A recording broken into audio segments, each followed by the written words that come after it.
Hey everyone, it's Metalhead in Mexico. This is Keiko, the Metal Dog, and I am here in my home state of Minnesota. Possibly the last time I'll be reporting from here for a while because I'm preparing to return to Mexico, where my husband is. And so I'm very excited about that. And I'm excited to bring you this particular video because it's a long-awaited answer to one of my subscribers. Before I jump into that, though, I want to thank all my early subscribers to this raw and visceral level of the early part of this journey in my channel. My hope is to make this a community and to get your input to make this the channel what you need it to be, not just me dumping out my life for everybody to see. So with that said, I'm covering all things metal, all things Mexico, and everything from a midlife Gen Xer's perspective. I'm a drummer on hiatus who recently relocated to Mexico from the United States with my husband in hopes of having a better life there in our phase 3 of our lives and looking to build a life there in our city where we've chosen to call home. So with that said, thank you for joining me. If you have any comments, positive or critical, I welcome them all. Just try to be respectful of everybody who's might be interacting. Be respectful to each other. Try to be respectful to me.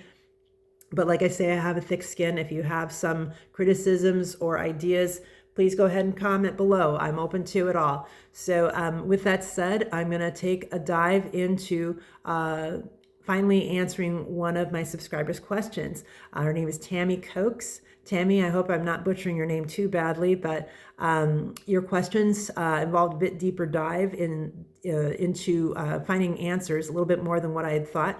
So I'm going to take a shot at it. And those who are interested in joining me to explore this and have any related questions, anything comes up, this is a discussion, right? So I invite you to share your comments, experience, anything that might be helpful to me or the community to learn about our options for navigating our lives. If living outside or spending any time outside the US is something that you're seriously giving consideration to, this may be the place for you. Especially if you're not yet retired, that's kind of one of the niches I'm looking to fill as a Gen Xer who's not retired and still working. That's part of this journey. So to get to dive into it, let's go. The question comes from Tammy. Tammy's question is Mexico cheaper? I visited several years ago and it was cheaper, way cheaper. I'm half Mexican, half Irish. Will the government let me go? Okay, so it's a bit to unpack, right? And I don't have a lot of detail to go on. So I don't know Tammy's legal status. I don't know if she has any kind of citizenship by descent options or anything like that going for her. I don't know, what her drivers are for wanting to consider Mexico in particular. She does say she's half Mexican, so that may be part of it, right? So to try to unpack that, I'm going to start with the cost of living portion of it because in an earlier video, I covered mental preparedness as a topic. And I want to just briefly touch on that again to say, are you sure that moving internationally is right for you if your primary and only driver is economic? If it is, you could do better without the headache and heartache of going through the legal process of immigration. So maybe you're in the wrong state. Maybe you need to find a different location in the US where you can live more economically. Because if economics is your only driver, there's probably better you can do. Or you could look into a passport and just travel a few months or half the year, or find a way to earn a living working remotely and just, be a globetrotter for a bit. And you can probably live quite well living in countries a few months at a time or a few weeks at a time and save money there without the culture shock, right? So there's some options there for you. So that's, if you haven't seen the mental preparedness video that I shared, please check it out. I'm going to do my best to make a link for it. My apologies if I can't, but I will put it in the in the description below too, as a reference, just in case, because I am still learning all the tools of the trade. So with that said, she said she visited several years ago and it was cheaper. How long ago you visited matters. Inflation is not unique to the US, it is global.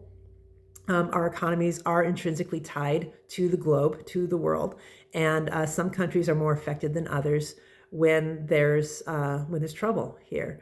And so a lot of us have been feeling the pinch, and there's other drivers for my husband and me. Fortunately, that wasn't our only driver to leave the country. It wasn't just about money. So with that in mind, foreigners and wealthier nationals in any country are going to be the ones who make things systemically more difficult for the working class. And Mexico is no different. We're experiencing that right now in the US. And who are we blaming? When I say we, I don't mean you specifically or me specifically, but collectively, there's consent to blame the foreigner, to blame the other for our woes, rather than looking at the people in upper echelons who are in significant power. Just a suggestion that maybe we admire them a little bit less and think of what they might be doing to add to our personal problems. Are they truly making our lives better, or are they just turning us all into hopeless examples of temporarily embarrassed millionaires? If that's the case, maybe we should be really rethinking how we spend and all that kind of stuff. And that goes back into the mindset of relocating and are you ready? So that's going to be also covered in financial preparedness, which I will cover in a future video. So all those factors, though, foreigners and wealthier nationals of a particular nation are going to drive up costs. And you can call it gentrification, you can call it improvements, whatever you want to call it. Ultimately, it's going to be pushing somebody out. And our tendency is to not really care about who gets pushed out as long as it's not us, right? So I'm trying to take that sensibility of it and the practicality of it as a guest in Mexico. They didn't have to give us residency, but they did. And as guests, I feel that it is my responsibility to try to be conscientious of how I spend my money. I'm not made of money. I am not of means. So I have limited options on how I navigate and move about in Mexico as a resident. I do not have significant enough means to just get residency by investment. I don't have millions and millions of dollars to sink into something like that. Many of us don't, right? So as a non-retired Gen Xer who chose to leave the US, I would suggest really looking into your reasons and also considering the type of money that you do inject into the economy. Be aware of what the local market is when it comes to rentals. Be aware when you are spending more than the market rate. And if you're good with that, then fine. But I would caution and encourage people to avoid words like cheap, especially around locals, because what's cheap to us is not cheap to them. Their economy is very different. The currency and their wages are very different. So what seems cheap to us, it may seem like we're just talking casually, but when we check our privilege, when we don't check our privilege at the door, or try to anyway, we can inadvertently come off as very arrogant and entitled. And that can really halt progress in you ingratiating yourselves to your new neighbors, making friends, things like that. Try to check that. Try to be aware of the currency exchange and try to be aware of what the locals spend money on and how expensive it is to live. To that, being aware of that can help. I'm not going to try to tell a person how to spend their money. I mean, if you are comfortable spending $1,700 on an apartment in a particular town in Mexico, great. But just know that you are also sending a message, and be aware of what that message is, and just try to be aware of the signals that you're sending out and be cognizant of that. And that's all I can suggest. For my husband and me, we chose to try to not be those people, not just because we're not of that level of means, but we know it's not all about us. We're not here, we're not in Mexico to live large. We're looking at living in a way that we can't in the United States, but we are not trying to do it at a level where we're trying to, give airs or illusions that we are of any significant means, or trying to flaunt anything. Flaunting, to me, just flaunting as a foreigner sets a precedent that, that we're better than others, and we're looking to make friends, and nobody likes fresas or people who are act like they're better than others. And we come from working class, so for us it's pretty easy. We've always been kind of rooted in that. And so it feels very awkward trying to pretend to be anything else. So that's just us, and that's how we roll. So if you're different, if you kind of like having a little flash and cash, maybe you might do okay in environments that are a little bit more affluent, but just know that you will pay for it. And the more accommodating a city or town is in maintaining your current comforts and lifestyle, like if it's certain amenities, speaking English, if you need those things, you likely will pay more. If you need a more cosmopolitan setting, it's not that much different. It's like Mexico City is like the New York City of Mexico, and so is Guadalajara. But you may still find affordable living. It's just going to be, just know that it is going to be considered affluent to many, many Mexicans. So that said, let's move on to the legal stuff. Legal status, I don't know her legal status because she didn't say, but Tammy said she's half Mexican, half Irish. Now, again, I don't know if that means she has residency, she has claims heritage in those ethnicities, but in any case, I will say this, and suggest that Tammy, if you haven't, or anybody who's thinking about it, it can't hurt to look into your lineage. If you know your lineage or have a pretty strong inkling of what your lineage is, and there's any chance that there's living relatives, people you can get their birth certificates from, there is an option for citizenship by descent in many countries. So at least look into your options. Right? So I'm going to focus on Mexico here, but for example, it would be a simple URL search in any search engine, citizenship by descent, and then enter the country. That's it. And then you should get results that pop up to say what your options are, and then you can take a deeper dive in those respective topics. So in Tammy's case, if she has living relatives, anybody she can ask about getting a copy of their birth certificate or recent death certificate from those countries. If she's she or any of you viewers checking in on my video today, if you have anybody who's living or has recently passed who is a direct descendant of any foreign country, really, check into it. Find out, you might be eligible for citizenship by descent in that country, depending on what their other criteria are. Now, every country has different criteria. So what I might suggest in this and future videos will be applying to Mexico only. So keep that in mind, because that's what we researched. We researched Mexico ad nauseum. We researched it very, very extensively. And that was the main country we researched other than Germany, for reasons I covered in a past video and may touch on again later. But that was a perceived, the long and short of that is that it was a perceived inroad as citizenship by descent, but we didn't qualify. So that's the gist of that. Anyway, if you do have first or second generation ties to a country, that's basically my recommendation there, to look into that. The final thing that you can do, as far as will the government let me go, is Tammy's last question. So will the government let me go? Okay, so wherever you have citizenship, you need that government's permission to travel. So however you travel, whether it's by land or by air, you need to have a passport, right? To show that this is where your